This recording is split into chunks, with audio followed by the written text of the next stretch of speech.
안녕하세요. 화성관제 홍현필 변호사입니다.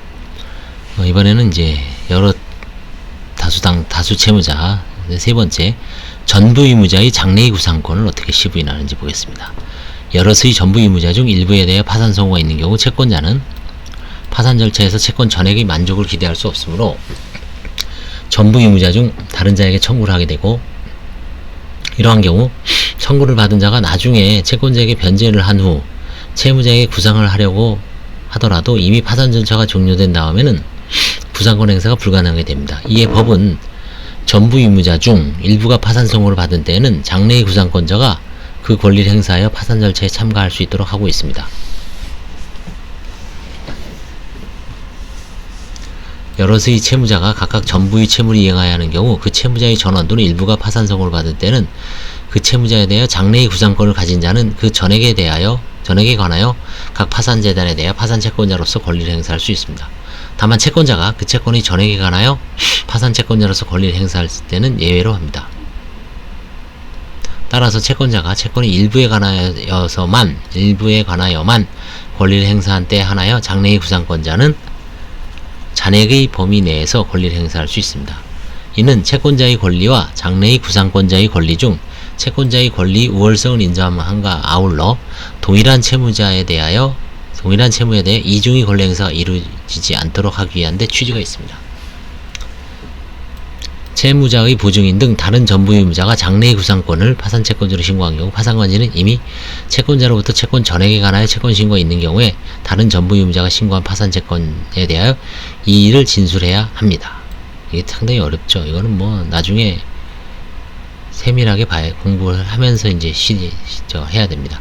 이 경우 채권자가 채권 신고를 취하지 않는 이상 보증인 등 다른 전부 의무자는 채권조사 확정 재판을 신청하더라도 장래의 구상권을 파산채권으로 확정받을 수가 없습니다. 반면에 채권자로부터의 채권 신고가 없는 경우에는 실무에서는 보증인 등 다른 전부 의무자가 신고한 파산채권이 어떤 것인지 그 신고에 따라 파산관제인이 채권 시부인을 하는데, 구체적으로 민법 442조 제1항 제2호의 사전구상권이 신고된 경우에는 이를 시인하고 배당 절차에서는 민법 443조를 적용하여 보증인으로부터 담보를 제공받고 배당하거나 아직 현실화하지 아니한 법 427조의 장래의 구상권이 신고된 경우에는 보증인이 보증채무 이행 등을 정지조건으로 하는 정지조건부 채권으로 시인하고, 배당 절차에서는 보증인에게 배당할 금액을 임치하다가 최후 배당의 배당 제외 기간까지 채권자로부터의 채권 전액에 관한 채권 신고가 없고 구상권이 현실화하면 이를 지급합니다. 장래의 구상권. 다음에 네 번째, 장래의 구상권자의 변제자 대의에 대해서 알아보겠습니다.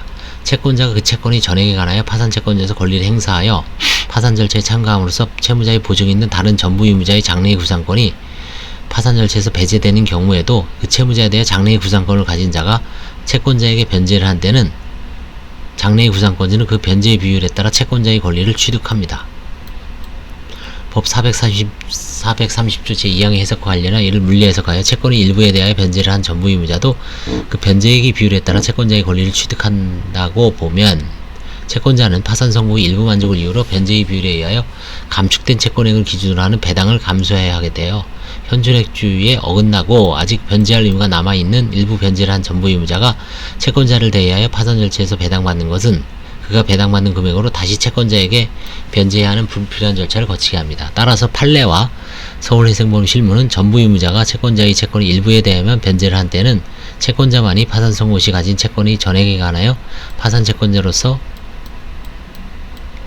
권리를 행사할 수 있을 뿐, 채권의 일부에 대하여 변제를 한 전부 의무자는 자신이 변제한 채권액에 비례하여 채권자와 함께 파산채권자로서 권리를 행사할 수 없고, 법 430조 제2항에서 말하는 변제의 비율은 여럿의 전부 의무자가 채권의 일부씩 변제하고 그 변제액을 합산하여 채권의 전액을 변제하는 것으로 되는 경우에 각 전부 의무자 사이에 있어서 각자가 변제한 비율에 따라서 대의함을 인정한 것으로 해석하고 있습니다.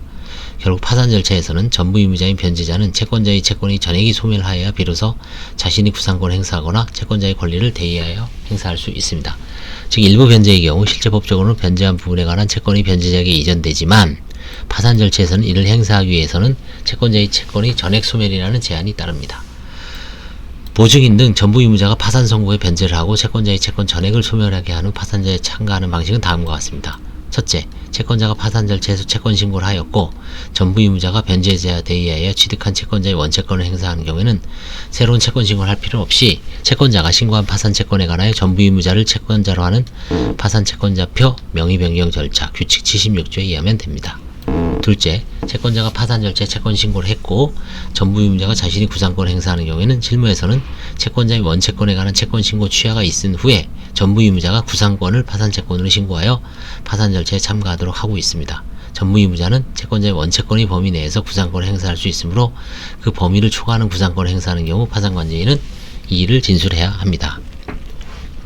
세 번째, 채권자가 파산 절차에 채권 신고를 하지 않았고 전부 의무자만이 장래의 구상권을 파산 채권을 신고한 경우에는 전부 의무자가 대의하여 변제를 한 때에 현재의 구상권에 관하여 새로운 채권 신고를 할 필요 없고 이미 신고된 장래의 구상권은 정지조건부 채권인으로 배당을 받게 할 조건이 성취되었음을 증명하거나 장래의 구상권으로부터 현재의 구상권으로 신고한 사항의 변경을 신고하면 될 것이다.